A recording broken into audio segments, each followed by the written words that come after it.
Je suis très honorée d'être parmi vous ce soir, mais en même temps un tout petit peu triste parce que j'aurais vraiment aimé participer au premier festival international d'orthographe francophone en tant que candidate. Alors, excusez-moi, j'ai un tout petit peu le trac, donc ne m'en voulez pas.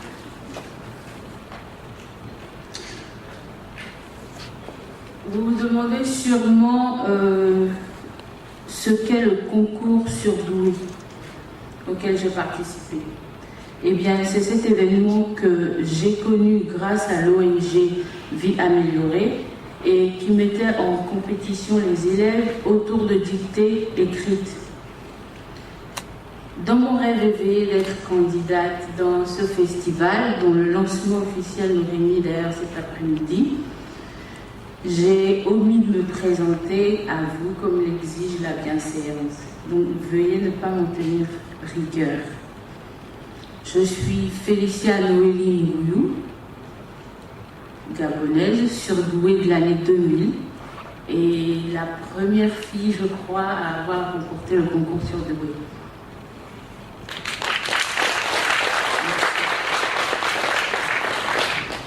J'ai 31 ans maintenant et ça fait 18 ans que j'ai passé le concours et que j'ai été la première lauréate. Alors, je sais pas, mais peut-être beaucoup s'attendent à ce que j'ai peut-être un métier par rapport à l'orthographe ou au français, mais c'est pas du tout le cas. Parce que le destin a décidé de faire de moi une maquilleuse, conseillère en esthétique et en même temps je suis aussi assistante dans un cabinet d'expertise en graphologie. Donc quelque part c'est pour dire que j'ai pas complètement rompu avec le français.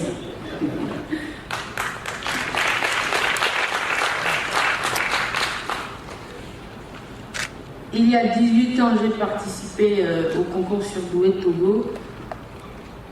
D'abord, c'était uniquement par curiosité. J'étais motivée par mes camarades et c'était complètement ludique pour moi. Pour moi, c'était un jeu, il fallait juste participer parce que le concours était là. Certes, on avait nos devoirs, nos leçons à étudier, mais c'était un petit moment d'évasion pour moi. Donc, c'est pour ça que j'ai participé au concours. Et j'avoue que à la phase questionnaire, c'était un peu comme un jeu d'enfant pour moi parce que j'avais, sans vouloir me vanter bien sûr, j'avais quasi toutes les réponses aux questions qui étaient posées. Mais un tout petit peu de tricherie aussi parce que j'avoue que j'avais fait des recherches à côté. Donc,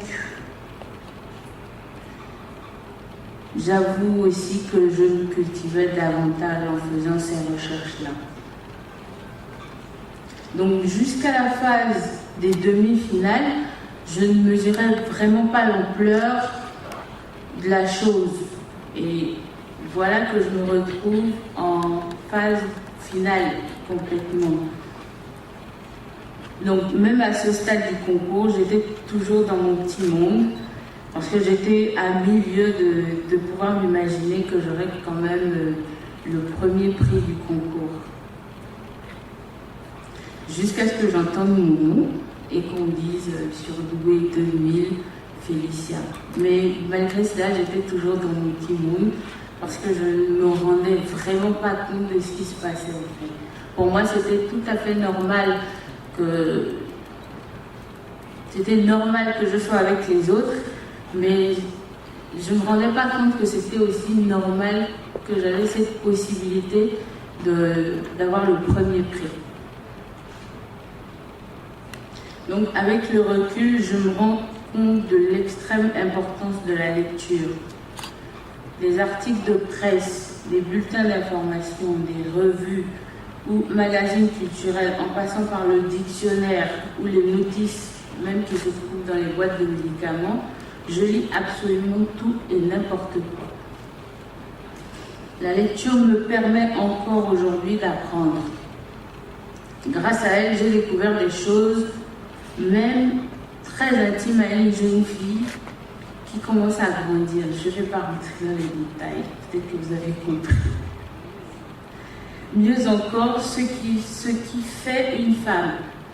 C'est grâce à la lecture que j'ai connue, que j'ai appris tout ça. Elle m'a également permis de m'évader, parce que de nature, je suis très timide et très casanière. Mais aussi de me sociabiliser un tout petit peu. Enfin, je l'espère. Elle m'a aussi aidé et m'aide encore à prêter attention à ce que j'écris. Donc, je ne dis pas n'importe quoi, j'écris pas n'importe quoi, je réfléchis toujours à ce que je me demande.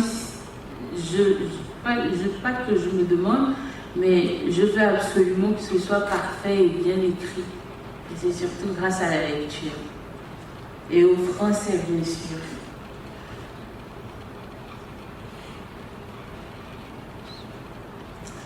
Je me rappelle, c'est comme petite anecdote, mon défunt père, quand je vivais avec lui, à chaque fois qu'il m'amenait, surtout dans les réunions de famille, etc., voir ses amis, j'avais pas besoin de dire bonjour ou quoi que ce soit, mais on me demandait direct, « Ah, c'est toi Félicia, c'est toi celle qui a remporté le concours de français là ?» Je répondais toujours pas à l'affirmative. Et c'est vraiment à ce moment-là que je me suis rendu compte du réel impact qu'a eu ce concours autour de moi. Moi-même, je ne m'en rendais pas compte, mais c'est au fur et à mesure que je rencontrais des gens que je me rendais vraiment compte que ce concours m'a permis d'être, on va dire, d'être connue sans que je ne le sache moi-même. Honnêtement, c'est à ce moment-là que j'ai été très très fière de ce que j'avais fait. Je suis persuadée d'une multitude de conseils, les uns plus efficaces que d'autres, venant de personnes plus avisées que moi, mais juste une seule chose, une seule orientation, un seul encouragement et un seul conseil de ma part, lisez beaucoup. Merci.